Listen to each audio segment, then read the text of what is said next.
Although I felt sorry for him, I don't think he deserved another chance. I knew Marvin since he was a child, about 3 years old. His family lived next door and was the average working class family. They were very humble and lived within their means.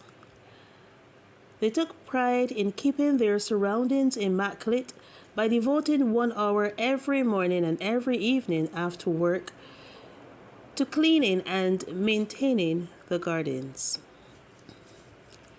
Marvin Jones was the only child that Marva and Tony had.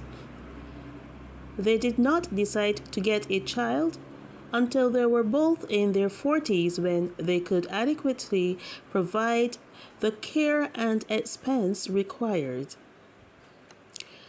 Marvin was always a playful and brave child. He was never timid, and I always admired the way he played with the animals and pretended to be a vet while he examined them with his imaginary equipment. His teachers and the neighbors anticipated that he will pass the 11 plus examination and go to one of the best secondary schools because he was such an intelligent child.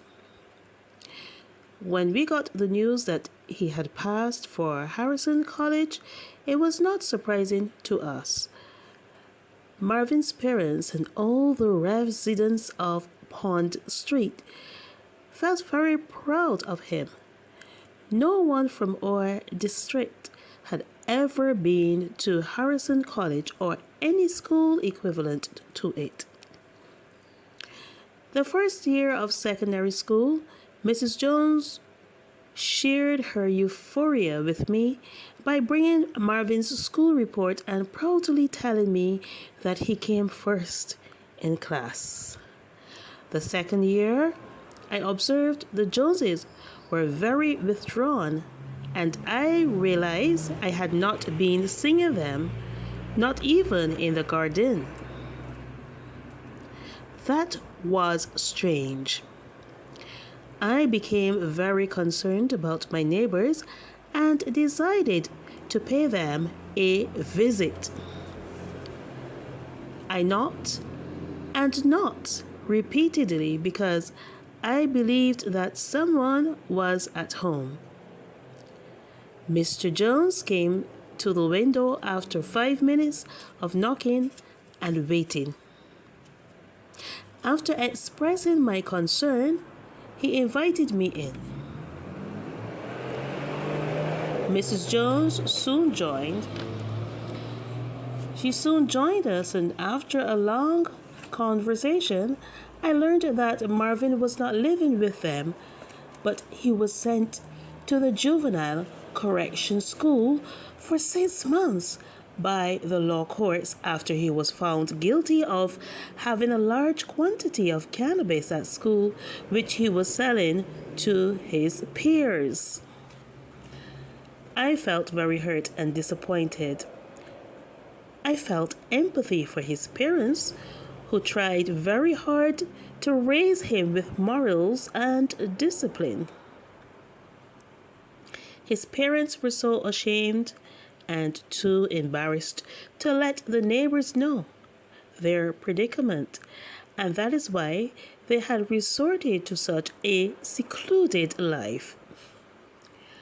Although I was not pleased about how Marvin had hurt his parents and those who cared for him, I welcomed him back after being discharged 6 months later. I worked alongside his parents, trying to get him to settle back into society. Only 1 month later, on returning home from work, I saw Marvin coming through his parents' gate with his hands locked in handcuffs. There were approximately 5 police officers and 2 police cars. I ran to the house and found his parents sobbing. They stood in a corner of the house, wrapped tightly in each other's arms. Marvin was arrested. It was confirmed that he robbed and shot an elderly shopkeeper from a nearby village. I could not believe that after putting his parents through such embarrassment and pain before, that he would be in a situation like this. My head pounded with pain. I shivered at the thought of him going to jail. I felt sympathy for his parents.